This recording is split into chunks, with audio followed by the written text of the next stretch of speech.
एक charge plus Q को एक कंडक्टिंग सरफेस के बीच में रख दिया गया है। अब बिना इलेक्ट्रिक फील्ड निकाले, बिना इंटीग्रेशन करे और बिना कैलकुलेट करे ये बताओ कि कंडक्टर के इनर सरफेस और आउटर सरफेस पे कितना चार्ज आएगा। अब ये एक ऐसा क्वेश्चन है जो दोनों जेईई और बोर्ड्स में बच्चे करने में क्लासिक मिस्टेक कर देते हैं। तो ये क्वेश्चन है एनसीईआरटी एग्जाम्पलर का 1.15 जो हमसे कह रहा है metallic spherical shell has an inner radius r1 and outer radius r2, a charge q is placed at the center of the spherical cavity. What will be the surface charge density on the inner surface and outer surface? तो भाई logic लगाते हैं। सबसे पहले उसने बोला हमारे पास एक स्फेयर है जिसका इनर रेडियस आउटर रेडियस हमें पता है और उसके सेंटर में Q charge plus Q charge हमने रख दिया है, राइट।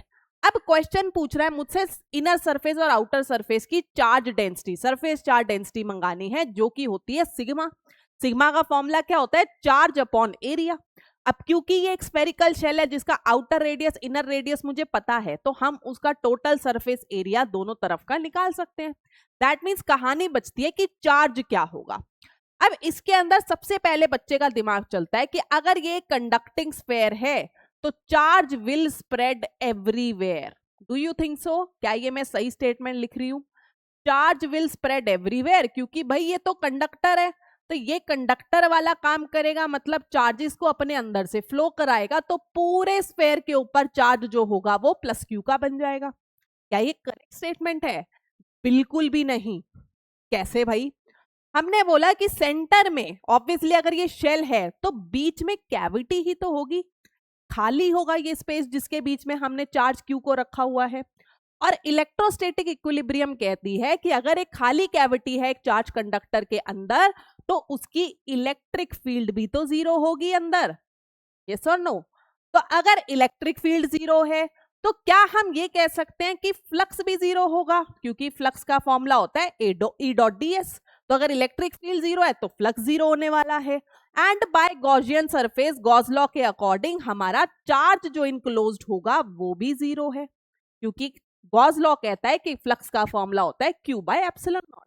दैट मीन्स अंदर का ये जो एरिया है, अगर मैं यहां पर एक गॉसियन सरफेस बना दूं जो कि स्फेरिकल ही रहने वाली है, तो अगर मैंने इस गॉसियन सरफेस के अंदर का चार्ज जीरो रहना चाहिए और बट जबकि अंदर सेंटर में तो प्लस क्यू चार्ज है, तो इस वाली इनर सरफेस के ऊपर यहाँ पर जो ये इनर सरफेस है यहाँ पे कितना चार्ज इंड्यूस कराएं कि net charge inside this Gaussian surface zero बन जाए।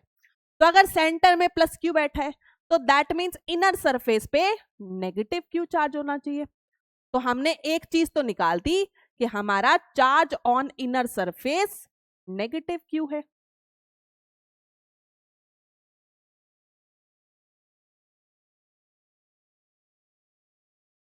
तो ये तो कहानी हो गई इनर सरफेस की। अब आउटर पे बात करते हैं।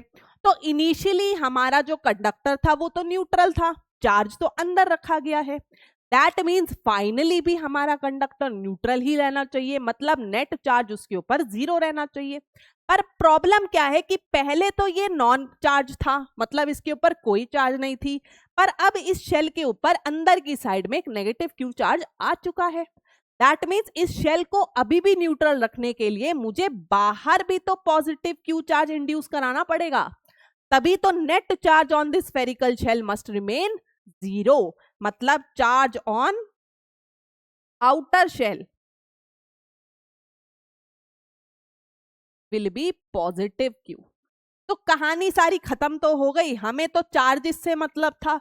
तो अगर मैं सरफेस चार्ज डेंसिटी निकालूं अपने इनर सरफेस की, तो इनर सरफेस का चार्ज है नेगेटिव क्यू अपॉन में उसका एरिया बोले तो 4 पाई r1 का स्क्वायर। हमने छोटी क्लास में पढ़ा हुआ है कि total surface area of a sphere is 4 pi r square. ऐसे जब मैं आउटर सरफेस का सिग्मा निकालूं तो सिग्मा बनना चाहिए पॉजिटिव क्यू अपॉन में 4 पाई r स्क्वायर। तो यहां पे हमारा क्वेश्चन खत्म हो गया।